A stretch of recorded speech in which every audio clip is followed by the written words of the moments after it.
this community embraces the Bills. It really does, and you're part of that history. Does that kind of make you feel good about it? I mean, I'm still here. Yeah. I think when you have to, when you say, do you still feel good about it? When I think you become part of the fabric of a community, you know, and you're made to feel that by the reaction that you captured when you played. Well, your enthusiasm. I mean, you're not a big guy. That's never heard. That never changed. They're stating the obvious, but your intensity was embraced by Buffalo. I mean, your number 89 was flying down there. Things were happening with you. I think, you know, you understand any professional and anything that they do and that they perceive to try to be the very best that they can be, understands what role they play, how they play it, and how it's responded to, and that's why you're a professional. And it doesn't take a genius to figure out that if people are chanting your name, okay, and they do it consistently. It's always like I said. Well, somebody had asked me one time. They said, "You know, you're really lucky." And I said, "What do you mean, lucky?" He said, "Oh, you know, the Lou's, they chant your name." I said, "That luck ain't got nothing to do with it." I said, "Because you see, Lou can turn to boo really quick. All right, all you got to do is put a few on the ground or drop a punt or something like that or miss a tackle, and those things start to swell just like the Lou did. You get booed, and then if you get booed, you're out of here. If you don't play up to a certain standard, and if you're not successful, you know, you're not going to be there long. That's something that I think the passion of an individual for whatever they do and whatever career they're in, that shows. And it resounds over time if you're lucky enough to be able to, fortunate enough to be able to play for, in such a sport like a collision sport like football. If you're fortunate enough to be able to play for a period of time and experience success, I think you get an opportunity to realize what the professionalism means and how you can almost figure yourself into the fabric. It just happens, you know, it just really happens. When a family member sits down, and it was a young family member, and they pick up a football card of Lou Piccone, and they say, "Here, you know, Dad, tell me about your career." What do you tell them? Or what would you tell them? You know, there's a long version, and then there's a short version, and the shortest version would be if you take a look at that football card, I've got 4 of them. Okay, that means that you've made it. The ultimate calling card. Okay, and if you have 4, that means, if you have 1, that means you made it. If you have 4, that means you stayed there for a while. And it's one thing to make it, and it's another thing to stay. And to stay, you have to be progressive, you have to be resilient, you have to be, certainly be professional, and be able to meet the standards and the demands of the game. And that took a lot. That took a lot for me. So I guess people like to look at me and say I'm an overachiever because of my size and things of that nature. You know, well, I'm an overworker. You know, I worked hard, very hard to get there, very hard to stay there, and I mastered my game. And the reason I say that is because they could put me anywhere, and I just simply made things happen. Well, there were special teams, punt. I mean, didn't matter. Yeah, did not matter, and the whole body of work. Okay, when you take a look at it, there's nothing that I didn't do. Okay. And if there is something I didn't do, I did it in my mind. You know, I didn't play quarterback, but I certainly was on the other end of many of the throws, and I knew what he should have done and how I would have done it better. Did you find yourself, again, back to the football card, somebody asking you a question in the family, and the longer version, what would the longer version sound like? come out of nowhere, didn't play high school football, was a walk-on. My senior year, I played one year, and then I walked on in college, in a small college, and it was really not. I enjoyed. I liked the game. Matter of fact, I loved the game because it gave me an expression, gave me a place to put my energy, and which could have gone in many directions, which was headed down the wrong road. And from that point, football saved my life, probably. Okay. It gave me the ability to get everything I had out, and the collision and the physicalness of the game. There's all types of people out there, and this was an outlet for guys that had that intuition or that ambition to be physical. And it met the challenges that I needed, and every aspect of the game I loved, and that was really it. And the fact that if you play a game, or you choose to play that, you always wonder, well, what does it take to get there? What's there? The highest peak. Anybody who has done it in an art form, where can you go? What's the peak? And, from that level, as a player, it's the pro level. Well, unfortunately, that doesn't last for a lifetime, so there's transitions and all those things that have to take place. And there's reasons why things happen and things don't happen, and that's other stories for other times. But I was able to transition from half a season of high school football to college football to semi-pro football to see if what it was and what you needed to make it, and then did those things necessary as I perceived it to make it, and then I made it, and then I stayed there. And then I went through 9 different head coaches and interims in 10 years. That's a very difficult thing to do. Especially when they look around the locker room, they see a 5'8.5" white guy. What do you do? What are you, the water boy?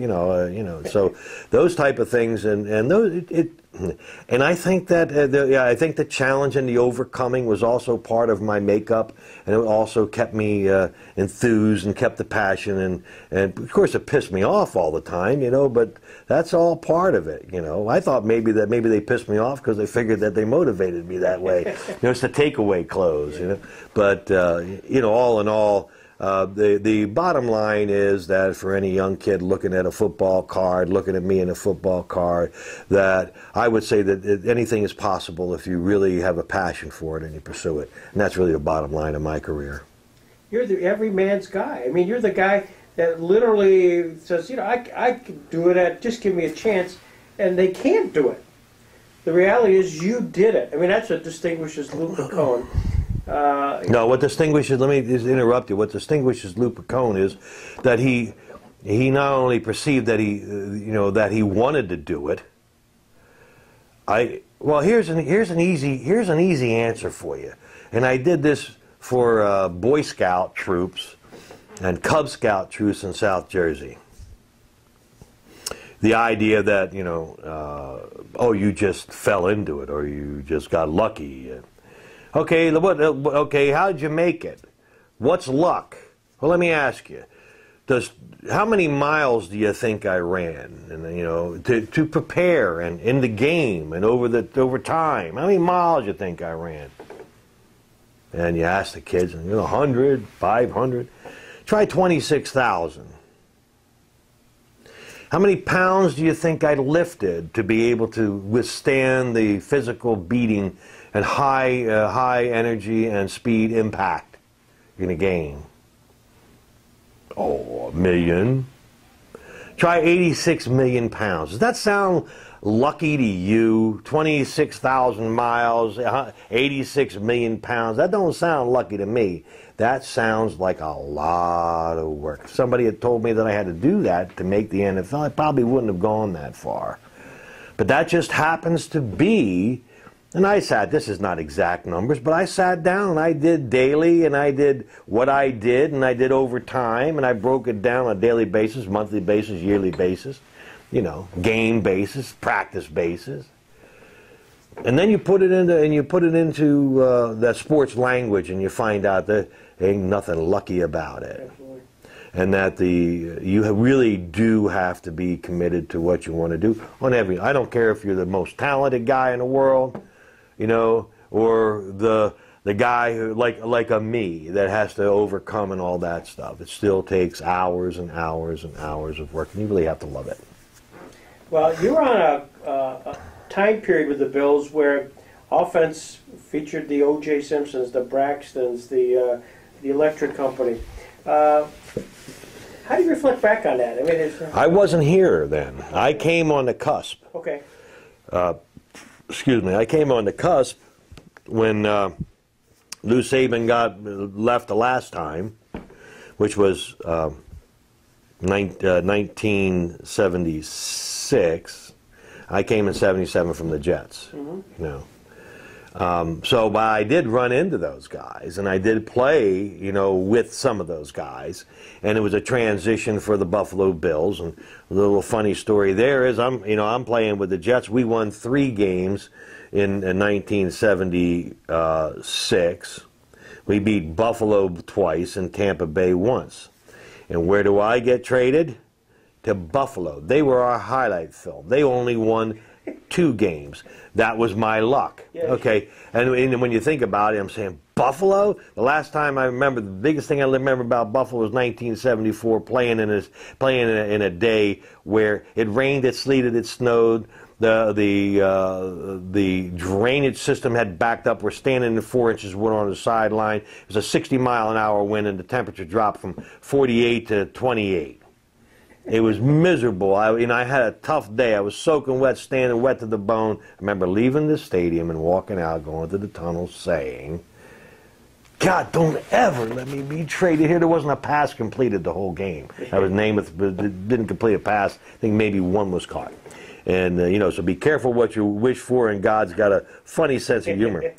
But in that, nobody wants that. There's what you think about it, and then what everybody else thinks about it, and what the game thinks about it, and the people that are playing the game, what they think about it, and the reasons why you were traded there. I didn't know anything about that. Yeah. All I know is I ended up here. Yeah. And that you take that out to fruition, and it was a very good move for me. And I'm still here. Right. You're talking about 2014. Here I am. There's a plethora of things, ups and downs, and all that stuff that life brings everybody, and nobody's exempt, and I've had them all. Okay, and I'm still going through all of it, just like everybody else does in life. Yeah. So, but I do have one thing that I'm very, very grateful for, and that's the ideas that were created by being successful in one thing, and taking that one thing the distance. Right. That never leaves you. That's always there. It's always a baseline, You always, I don't care if you're depressed or ups or downs, but when you fall back down, you hit that one level and you say, okay, you can be depressed. I remember one time I said, well, you give yourself 24 hours, okay? Be depressed, cry, scream, yell, the 24 hours you got.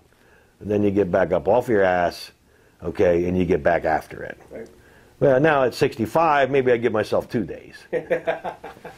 Things of that nature. Yeah. What's the highlight? What's the Lou Piccone? If I pushed YouTube, I would find the 1 or 2 Lou Piccone moments. What would they be? Marrying my wife. Mm-hmm. I'm sure she'd be very glad to hear that. Yeah. Marrying my wife.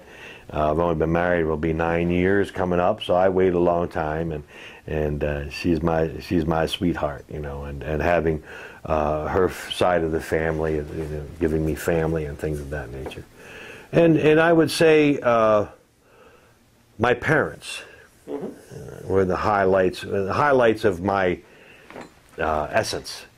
Okay, I had marvelous parents, and so those 2 things sort of end to end, coming in and being here now. Of course, and as far as your achievements are, I think life is a continuous achievement. You know, and that's what you have to stay after. You can't rest on that because that's done. Although in Buffalo, it's never done. Mm-hmm. Because, you know, if you did a good job, you know, if you gave, I'll give you another story. Now this isn't happening in Buffalo, but it happened in the Jets. I had a real tough day, and I'm walking up, I'm walking up the tunnel, and somebody said, "Hey, Lou," and I said, I turned around, and I said, "Yeah," and he said, "Can I talk with you a second?" "Sure, sure." He comes up and he says, "You know," he says, "Lou," he says, "Yeah, I get these field glasses on." He says, "Lou," he says, "You know, I have these glasses." And I said, "Yeah." He says, "You know why I have these glasses?" I said, "No." And he says, "I have these glasses because when I come to these games," now we weren't winning much then, but we started to, and there was reasons why we started to, you know, and me and Mike Adamley were impetus to that, you know. And he says, when I come to the game, I take these glasses, I put them on you, because I know when I put them on you. He said, "You know why?" I said, "No." He said, "Because I get my money's worth." And to me, that was probably the highest compliment anybody could be paid. You know, that you give somebody their money's worth. You know, he's going to isolate on you, you know. As I'm sure so many people isolate on their favorite players and you know, the guys that do what they do well. And I believe in my career, you know, it's not patting yourself on the back, but it's what you realize. It's the success that you were able to realize. And, you know, I did what I did better than anybody else out there. And I'll put my numbers against anybody else out there for the opportunities that I had. And that's, you know, and that's really probably noted by the fact that I stayed around for 9 years. You know, and that's just the way you feel about it. And if I didn't, then I wouldn't be me. You know, that's, and they wouldn't have, you know, have acknowledged that fact, meaning the fan. There's one thing, money don't buy it. You can't buy it. The only thing you can do is play for it. You know, and so that's really, when you talk about highlights, there is no one particular highlight. It's your life. That's your highlight. You know, you work at it, and hopefully you go out, and when you go out, somebody says he made it a better world. Give me your best Eddie Abramowski story.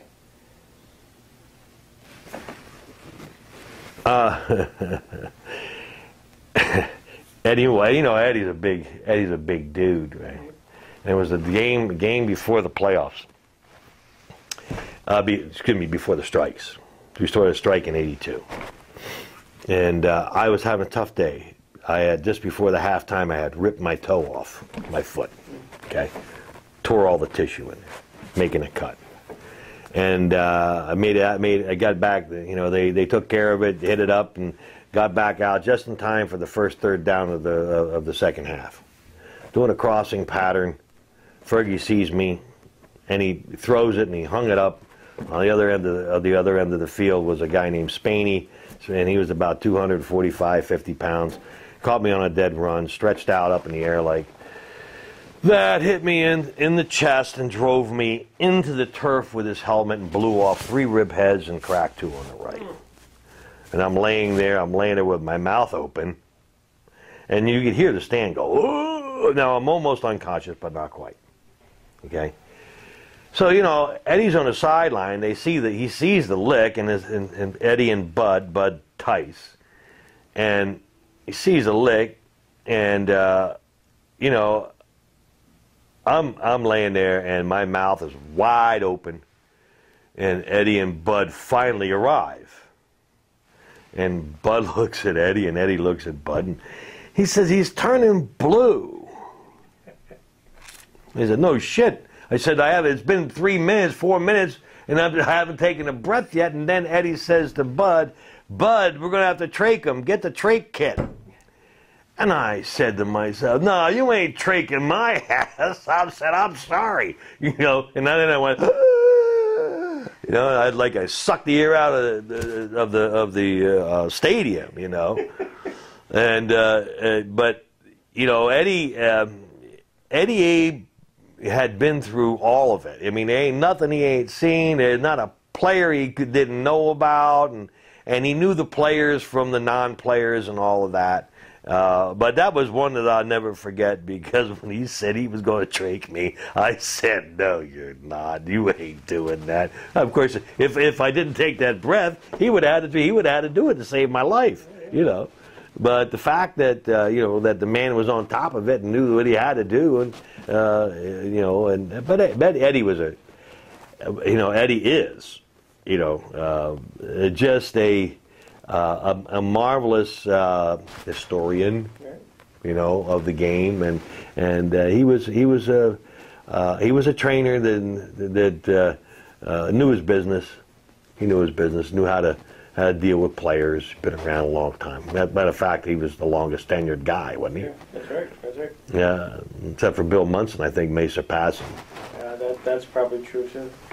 Do you have a Braxton or a Simpson story? You were there. Your time lapse. Well, I can tell you that Jimmy, getting there when I did. Jimmy was only there 1 year, and then he got traded and then was out of the game.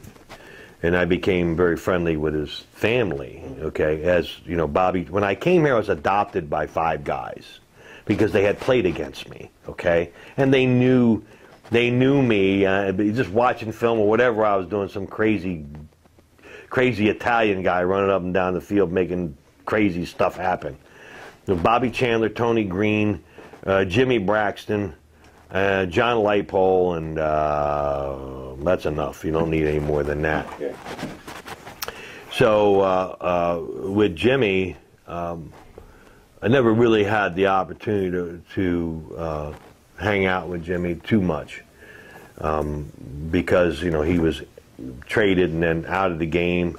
But then we still kept in touch. And then when he developed cancer at I think it was as a matter of fact, I know it was 1986. I think it was 85, 86. I had never seen a man so vibrant and big. That's when you really understand what the how just terrible and the disease is. It doesn't care who you are. It doesn't discriminate. And it took the man down to bare bones, and there was something happened there. I was in the middle of things in life, and I was looking at for transitions, and when Jimmy died, that's where I got my next job. But Jimmy didn't have to die to get my job. You know what I mean? He didn't have to do that, Jimmy. That's the way. It's just the irony of things, how things happen. Somebody goes out, somebody comes in, somebody steps up. That would just seem to be. But JB was, he was a force to be reckoned with.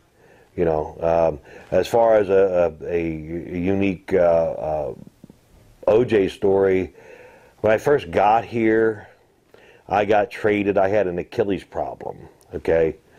And they traded me coming off of it, and I had one game to make the team, and it was the Minnesota game, the Minnesota preseason game.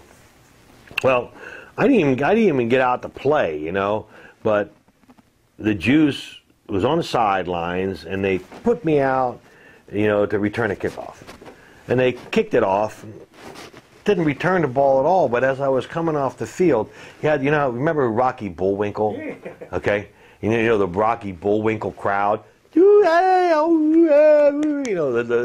as I'm coming off, you hear this little section going, yeah, Lou, Lou, Lou, Lou. Well, there ain't nobody doing Lou's, it's Juice. And so as I'm running off the field, I see this, I hear this little faction go, Lou, Lou, and Juice is looking at me and saying, like, fuck are you, kid? All right, so now you got to fast forward. Yeah. Okay, when he's going on the wall, and I'm having a contract dispute, and they didn't want to pay me the contract, and I felt like Knox, sort of didn't play me, and my parents came to the game, and he was going up on the wall. So it was a real, and when I got, they didn't play me, and The insinuation was that because I didn't do my contract, that I would get some inferior play or something like that, at least in my mind. So I was very upset. So halftime came around, and but no matter what, just being on the sideline because of the play I had in '79, all right, where I stepped in for everybody and caught 35 balls in a short period of time. Okay, almost went to the playoffs, caught some big game balls, and he says, he comes over to me I'm sitting in my locker room. I'm pissed off. I'm pissed to know my parents are here. I ain't playing. You know, they're screwing around with me. You know, they always did because I was a short white guy that they were screwing around with again. Okay, and so he comes over. He looks at me. He goes, "It must be great." And I'm looking at him. Can I say fuck? Sure. Okay, yeah. Well, I said, "What the fuck are you talking about?" I mean, I'm pissed. He looks at me. I said, "The fuck are you talking about, Juice? You're going. I'm saying it's your day. You know, it's your day. You come over congratulating me for sitting in my ass and fucking my booth, right?"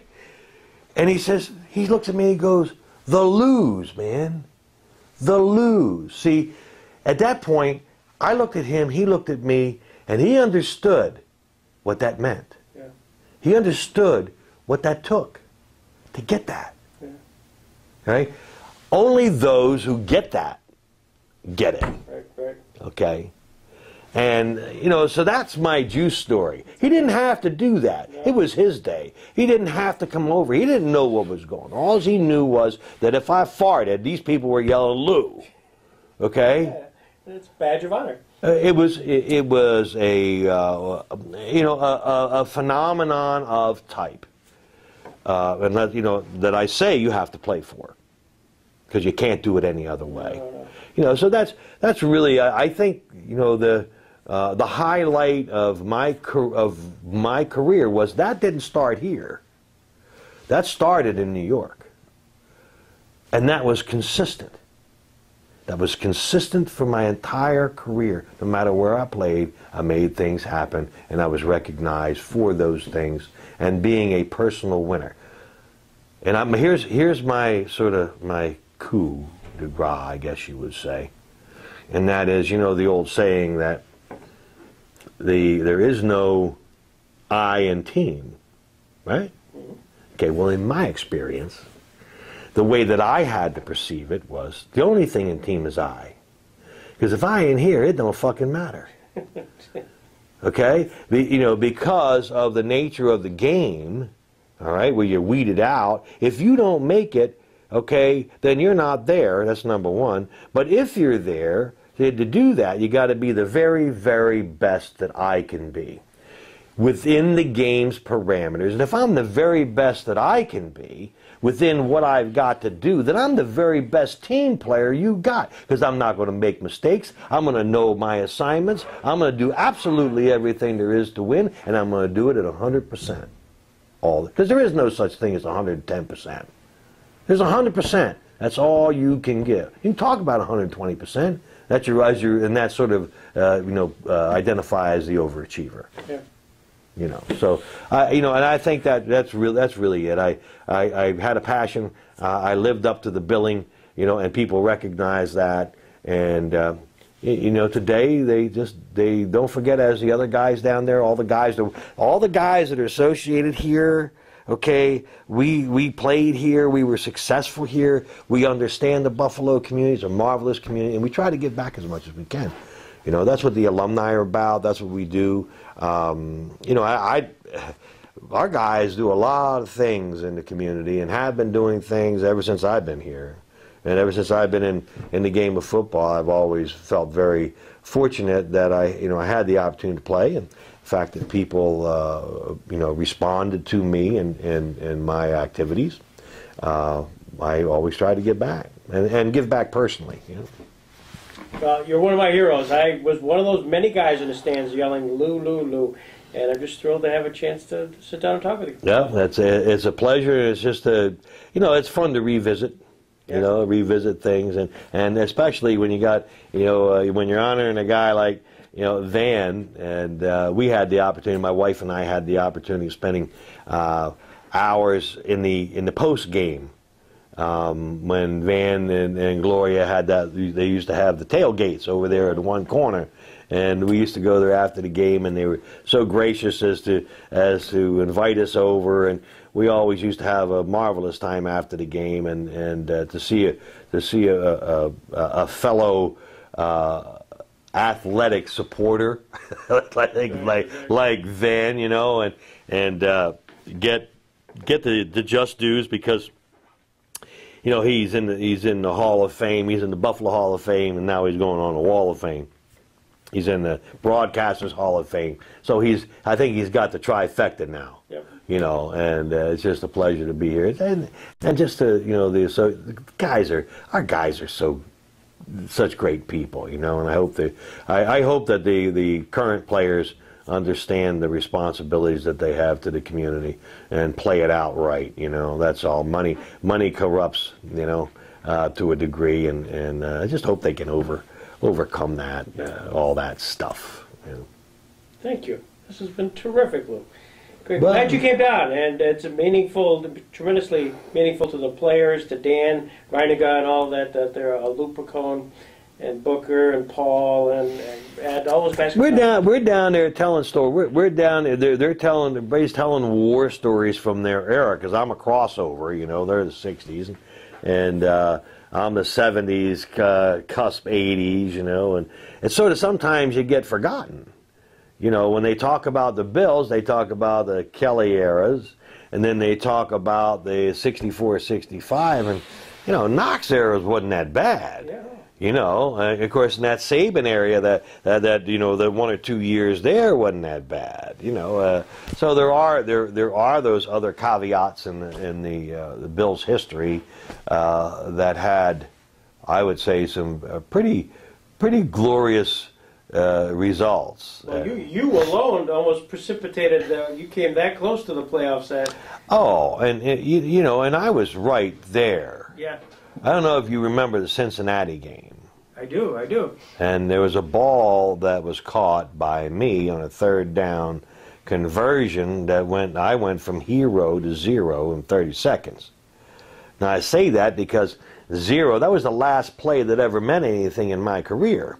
And if that counts and we get that 1st down, we go in and score. We win that ball game, we go play San Francisco, not Cincinnati. Right. And so all those things that you were working on, now you become a Super Bowl champion. That changes the dynamic of your life. It's just the luck of the draw. Exactly. And who's responsible, whatever. That's old news, and you never can get it back, and that's part of whatever it was, and that's history. Yeah. Well, you're a big part of Buffalo Bills history, Lou, so thank you. Well, good. I'm just glad to be here.